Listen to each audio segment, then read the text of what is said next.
Welcome to Woodworking by No Remorse, where I'm putting the final touches on a whole stack of cutting boards. I'm not showing you every step of making them, that would be boring, showing you how I pick some wood, glue it up, plane it flat. But that's the stage where I am, and I now want to put roundovers on the edges. That gives me a chance to show you the latest addition to my modest shop.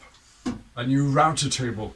Well, it's not new, it's second hand, but it's new to me, and it came without a lift, so I built one out of a car jack, and it works surprisingly well, I must admit. I'm not entirely finished with the stand. I still need to make a couple of drawers, but it's functional, and I'm going to use it to round over all the cutting boards. Just a quick close-up of the lifting mechanism. Yes, it is a car jack, and it's pushing directly to the router. And when I turn, you should be able to see, if I can hold the camera still enough, should be able to see the bit going up and coming down again.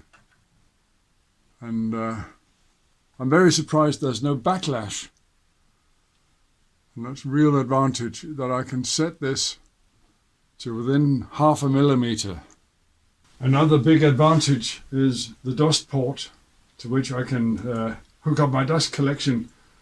The pipe on my hose doesn't quite fit, but with a clamp it works well enough.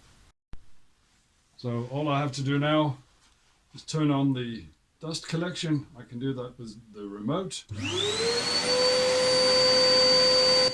Start the router and start working. It's important to do the end grain first, because you may get a little bit of tear out on the corners, and you can always catch that and correct it. You may have to raise the bit a little to get it all the way, but you can always save it by doing the end grain first and then the side grain in the second step.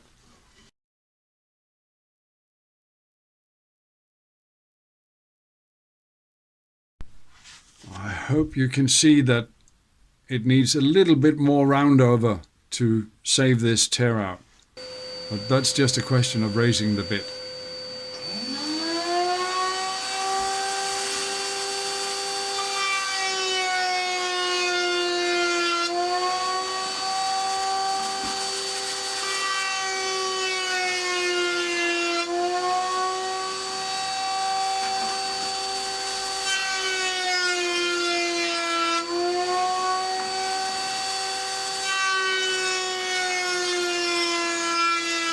The very last I can simply sand away. I have a couple of boards with a live edge. That still needs a lot of work, and it would be pointless to round over the edge and then remove this ragged section. So I'm just rounding over the ends. I still haven't decided what exactly I'm going to do about the live edge. And that's one of the reasons even a cheap router table is a vast improvement to a shop. It made this job of rounding over all these edges very quick, very safe, and virtually dust free.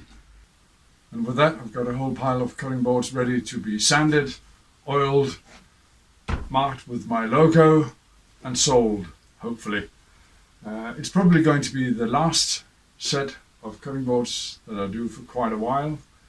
As mentioned in another video, I have quite a list of projects that I need to do, and in the next few weeks I'll be working primarily on those projects.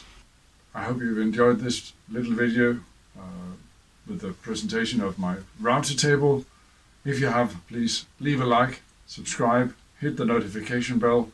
It's the only way that I can tell you enjoyed the video. Thank you very much. Regarding the corners and tear out, it was only after filming this that it dawned on me I should round over the corners before doing the end grain and then doing the sides. So corners first, end grain, and then the sides. That's the order of business. Thank you very much.